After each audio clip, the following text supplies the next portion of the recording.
Welcome to the miseducation of everything black. I am Chase the Truth, and I was trying to figure out what story I wanted to do for this week. And of course, naturally, we could maybe talk about 45 and his impending indictment. But there was a story that came across my newsfeed this week that really caught my attention, and it's because it's just funny. It's funny to me, and it is being referred to as the Great Idaho Movement. I'm not sure if you guys have heard about this. I'm not sure if this has come across your news feed or throughout social media, but essentially it's a movement that's taking place in Idaho, and I should really say in Eastern Oregon. That's where the movement kind of started, in Eastern Oregon. So the citizens of Eastern Oregon want to be annexed into Idaho. And so, of course, naturally, when they use the words annex, and of course, all throughout the news articles, they're using that word too as annexation.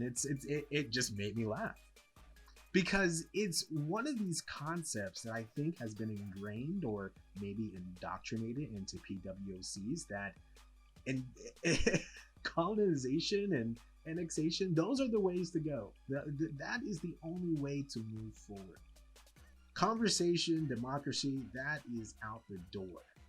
Now it just seems that annexation is everywhere you look. Obviously, the most glaring, obvious point and example of this is taking place in Europe right now with the war that is going on between Ukraine and Russia. Russia is looking to annex eastern Ukraine into Russia because supposedly the citizens there are saying that they identify with Putin and Russian values more so than Ukraine.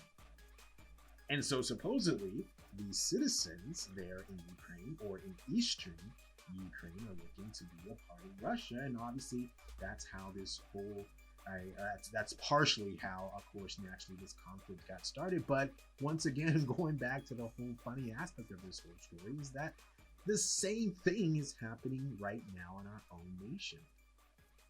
There's been a lot of talks of a national divorce. Obviously, everyone immediately thinks of Marjorie Taylor Greene, but she's not only the first person to naturally bring this up. It's been a conversation topic, I would say, since 2008. Since Barack Obama first won the presidency and really changed things forever, that's when the whole national divorce first became a topic, and it became a topic, I believe, from Texas. Citizens in Texas were just scared out of their wits that they wanted to go ahead and become their own state, become their own country, which apparently within their own constitution, they have that ability to do that. And so that's really the first conversation piece, I think, that really became on a national level when it came to that national divorce. But obviously, since 2016, it's really picked up steam. And even now, today, that seems to be a topic on everyone's mind, this national divorce.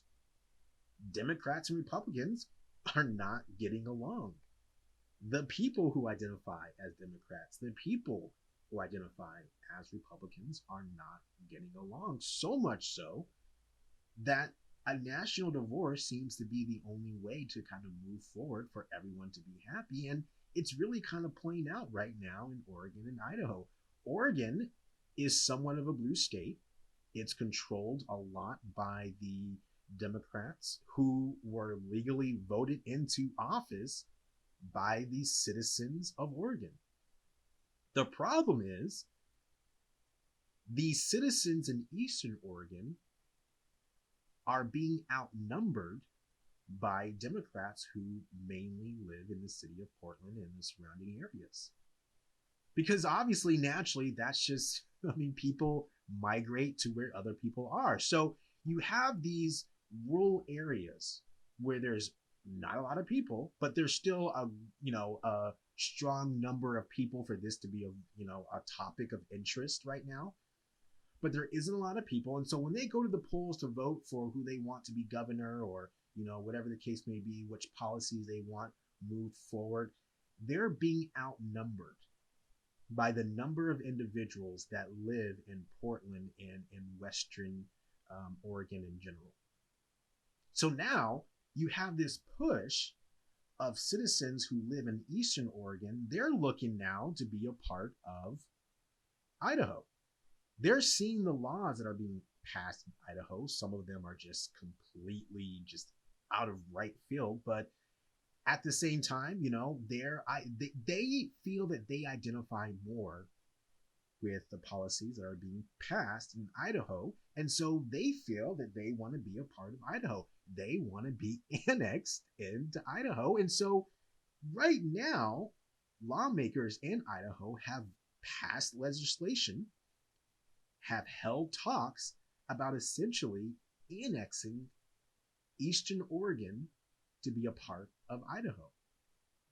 Now, obviously, there's pros to this. The pros would be, it would help Idaho financially, economically.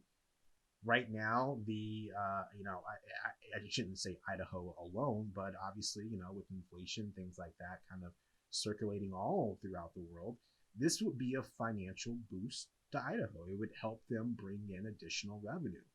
I mean, no one really goes to Idaho unless you're, really like potatoes. So there are some pros to this. The cons would be the glaring obvious.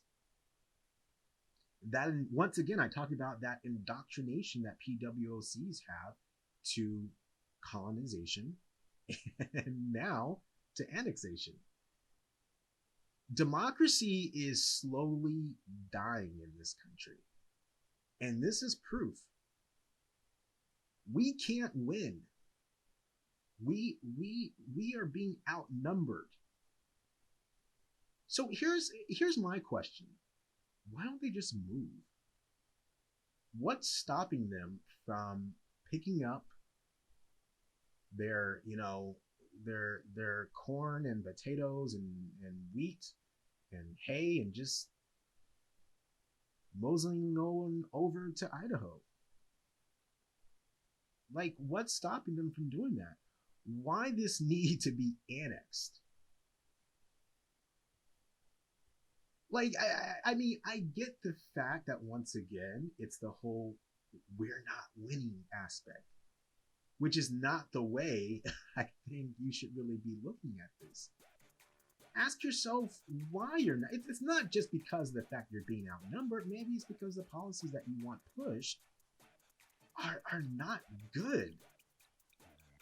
And obviously, yeah, if the policies that are being pushed in Idaho are favor to what you want and matches up with what you have morally, why don't you just move? So I'm very interested to see what's going to happen, what's going to take place, if this is going to be something that happens successfully. Because I would really question if Oregon is going to let this happen.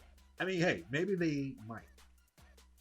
But I think there would be some dangerous rhetoric that would take place or that would happen that would come out of this, to where more and more of that national divorce conversation is going to be something that is going to be the topic of conversations around dinner tables around the country. I mean, you have places like in Colorado, where northern Colorado is talking about wanting to be more a part of Wyoming because of the fact that they don't identify with a lot of the policies that are coming out of Denver. And obviously Wyoming is a very conservative state. So you're going to have California. I think we've all heard about places in California that want to be annexed into not only just maybe their own another state, but they want to be their own state. So this is something that, once again, if this happens in Idaho and Oregon, I think the landscape of the entire nation could change.